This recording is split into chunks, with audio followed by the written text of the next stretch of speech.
I stumbled upon a new philosophy. It's called eclecticism.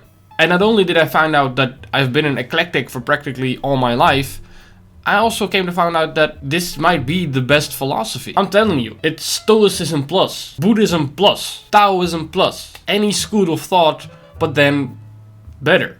Why is it that the philosophy that to me has quickly become the philosophy of philosophies is something that was just hidden away and defined as belonging to an ancient school of thought? There's even a decent chance that you have been an eclectic without knowing it. First, let's talk Stoicism for a second. The most dominant and popular school of thought in the modern Western world and social media king of philosophy. The Daily Stoic, Stoicism Daily, the Everyday Stoic, preaching rationality, practicality, logic, and reason. Don't get me wrong, I agree with them wholeheartedly. There is a lot of value and wisdom in the Stoic philosophy, but I wouldn't consider myself to be a Stoic. At the very core of Stoicism stands something called logos. This is an active force acting upon the universe, kind of pushing it into its predestined path. Sort of like a roller coaster where logos would be gravity. It isn't actively doing something, but it's there and it's the reason that something is moving a certain way. To stray away from this predestined rails of your life is to stray away from what the universe has intended for you. Sounds kind of bad. Not a great plan. Stoics argue that simply because this path is there, simply because Logos has predefined the way your life is supposed to go, it must be good and has to be accepted no matter the conditions. Now, I simply can't really get behind this. Aren't there some things in our life that are good, that we didn't take those for granted and we chose that we wanted to change? Isn't slavery something where we can all say that we should be glad that in the end we didn't accept it anymore? Or sexual assault, murder, any form of crime? Are these good by definition simply because they are on your path? If a Stoic would see crime happen, he would be like, "Oh, this is just beautiful for you. Oh, your purse got stolen. Oh, bah. Logos is just so beautiful." And I'm not trying to make fun of the Stoics. I get that I'm oversimplifying the philosophy, but this is kind of what it boils down to. In the end, how could you even stray away from a path something as powerful as Logos has cooked up for you? If this is the all-encompassing force in the universe, isn't it stronger than your decision to do something or do not do that same something? Are you fighting against your own nature if you treat someone badly? Or if you decide that you do care if a loved one dies because you cared for this person? And yes, it was on your path, but it doesn't mean that this is something that is just good and we should be glad that it happened. Or when you decide that you want to eat your favorite food tonight and decide to stray away from your predestined path to eat vegetables. The point is, what's the boundary of free will and Logos? How could you not live according to your own nature? There are more of these critiques against Stoicism, but the point of this video isn't to criticize Stoicism, it is actually the opposite. It's to embrace the parts that do make sense, that we do value and that we do believe in. Not because it has a transcendent truth behind it like Logos that stands above nature, but it is a great tool that we can apply to nature. A perspective or filter on life that we can use to interpret reality in a way where it makes sense to us. It is an instrument you play, learn, and master. But it is an instrument of life, not a definition of it. Just like any philosophy has its merits and can be applied as a tool, there is wisdom in all.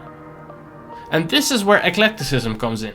To be eclectic means to derive ideas, styles, and tastes from multiple theories or viewpoints to gain complementary insights into a subject or apply different theories in particular cases. In other words, to not take a single idea as an absolute truth, but to be inspired by a broad range and apply that to your own reality. It's like saying, yes, I believe that Stoicism offers great tips and tricks to deal with life, to deal with reality. But there's also wisdom in Buddhism, or Taoism, or nihilism, or any philosophy for that matter. And it doesn't stop at philosophies. I mean, you can also be inspired by religion. For example, I believe that there are a lot of elements in religion which can give you a very fulfilling life, that give you a purpose. Yet, I don't agree with the overarching theme of having a god.